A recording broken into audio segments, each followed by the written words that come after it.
ಇವತ್ತು ಬೆಳಿಗ್ಗಿನ ತಿಂಡಿ ಮಾಡುವ ಅಂತ ರವನ್ನು ತೊಳೆದಿಟ್ಟಿದ್ದೇನೆ. ಅಂದ್ರೆ ಇದು ಬಾಂಬೆ ರವ ಉಂಟಲ್ಲ, ಅದು ತೊಳೆದ್ರೆ ಕೂಡ ಹಾಕ್ತಾರೆ, ನಾನು ತೊಳೆದೇ ಹಾಕುದು. ಇದರಲ್ಲಿ 1.5 ಗ್ಲಾಸ್ ಆಗುವಷ್ಟು ಉಂಟು. ಸ್ವಲ್ಪ ತುಪ್ಪ ಹಾಕುವ, 1-2 ಚಮಚದಷ್ಟು, ಜಾಸ್ತಿ ಕೂಡ ಹಾಕ್ಬೋದು.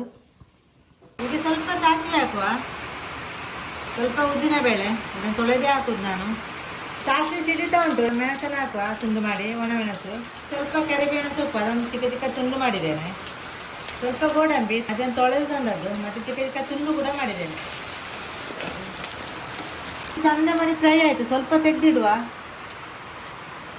ಸ್ವಲ್ಪ ತೆಗೆದಿಟ್ಟಿದ್ದೇನೆ. ಈಗ ದೊಡ್ಡ ಈರುಳ್ಳಿ ಉಂಟು, ಇದನ್ನು ಕೂಡ ಚಂದ ಮಾಡಿ ಫ್ರೈ ಮಾಡಬೇಕು, ಸ್ವಲ್ಪ ಕಲ್ಲರ್ ಬರಬೇಕು ಈರುಳ್ಳಿ ಕೂಡ ಚಂದ ಮಾಡಿ ಫ್ರೈ ಆಯಿತು. ಇದಕ್ಕೆ ಈಗ ನೀರು ಹಾಕುವ.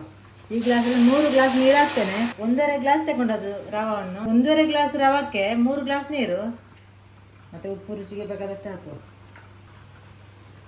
ಈಗ ತೊಳೆದಿಟ್ಟು ರವನ್ನು ಹಾಕುವ.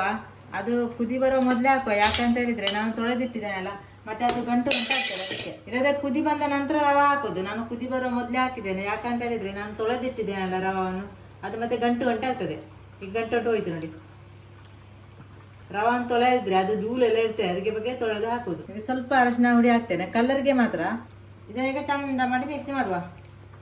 ರವ ಚಂದ ಮಾಡಿ ಬೆಂದಿದೆ ನೋಡಿ. ಈಗ ಮತ್ತೆ ಸ್ವಲ್ಪ ಡ್ರೈ ಆಗ್ತದೆ ತಣ್ಣಗಾದ ಮೇಲೆ. ಈಗ ಆಗ ತೆಗೆದಿಟ್ಟ ನೋಡಿ ಫ್ರೈ. ಮತ್ತೆ ಸ್ವಲ್ಪ ತೆಂಗಿನ ತುರಿ ಈಗ ಹಾಕುವ. ಅದು ತೆಂಗಿನ ತುರಿ ಮೊದಲಿಗೆ ಕೂಡ ಹಾಕ್ತಾರೆ, ನಾನು ಹೀಗೆ ಹಾಕುದು. ಬೇಕಿದ್ರೆ ಸ್ವಲ್ಪ ನಿಮಗೆ ಸಕ್ಕರೆ ಕೂಡ ಹಾಕ್ಬೋದು, ಸ್ವೀಟ್ ಬೇಕಿದ್ರೆ. ನಾನೆಂತ ಹಾಕುದಿಲ್ಲ, ಉಪ್ಪು ಮಾತ್ರ ಹಾಕಿದ್ದು. ಮಳೆಗಾಲ ಅಲ್ಲ, ಕರೆಂಟ್ ಎಲ್ಲ ಇರುವುದಿಲ್ಲ. ರವ ಎಲ್ಲ ತಂದಿಟ್ರೆ ಈ ಸುಲಾಭದಲ್ಲಿ ಬೇಗ ಆಗುವ ಒಂದು ರೆಸಿಪಿ ಮಾಡ್ಲಿಕ್ಕೆ ಆಗ್ತದೆ ನೋಡಿ ಬೆಳಿಗ್ಗಿನ ತಿಂಡಿಗೆ.